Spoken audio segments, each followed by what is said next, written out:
இப்போது புதிய அறிமுகம் அச்சி ஹோட்டல் சாம்பார் 50 கிராம் ரூபாய் 20 மட்டுமே. தங்கத்தின் விலை இந்த ஆண்டும் புதிய உச்சத்தை தொட வாய்ப்பு இருப்பதாக கூறப்படுகிறது.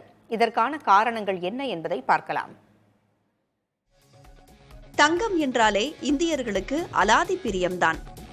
தங்கம் விலை எவ்வளவு உயர்ந்தாலும் அதை துரத்தி பிடித்து வாங்குவதை பழக்கமாகவே வைத்திருக்கிறார்கள். இதற்கு மகளின் திருமணம், உறவுகளுக்கு சீர்வரிசை என பல்வேறு காரணங்களை பட்டியலிடுவார்கள் நம் மக்கள்.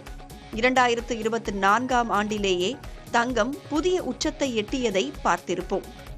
2024ஆம் ஆண்டு ஜனவரி மாதம் 2ஆம் தேதி தங்கம் ஒரு சவரன் 47,360 ரூபாய்க்கு விற்கப்பட்டது. அடுத்து வந்த நாட்களில் ஏற்ற இறக்கங்களுடன் காணப்பட்ட நிலையில் அக்டோபர் 31ஆம் தேதி தங்கம் இதுவரை இல்லாத அளவாக 59,640 ரூபாய் என்ற உச்சத்தை தொட்டது. அந்த விலையேற்றம் இந்த ஆண்டும் தொடர வாய்ப்பிருப்பதாக பொருளாதார நிபுணர்கள் கூறுகின்றனர். சர்வதேச அரசியல் பதற்றங்கள் மற்றும் பொருளாதார நிச்சயமற்ற தன்மை தொடரும் பட்சத்தில் தங்கத்தின் விலை முன் எப்போதும் இல்லாத உச்சத்தை எட்டக்கூடும் என கூறுகின்றனர்.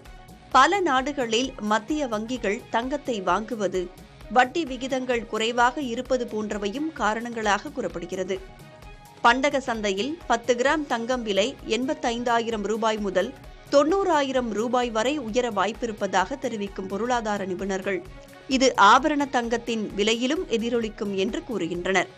இதுபோன்ற காரணங்களால் 2025ஆம் ஆண்டில் தங்கம் விலை ஏற்றத்துடனே இருக்க வாய்ப்பிருப்பதாக கூறுகிறார் நகை வணிகர்கள் சங்க தலைவர் ஜெயந்திலால் சலானி.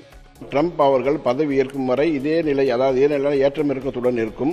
அவர்கள் பதவி ஏற்ற பின்பு ஒரு சிறிதளவு மீண்டும் ஒரு தங்கம் விலை குறைந்து அதன் பிறகு பெரிய உச்சத்தை நோக்கி தங்கம் பயணிக்கும். மார்ச் மாதத்தில் பார்த்தீங்கன்னா ஒரு பெரிய அளவில் தங்கத்துடைய விலை இருக்கும் அப்படின்னு சொல்லலாம்.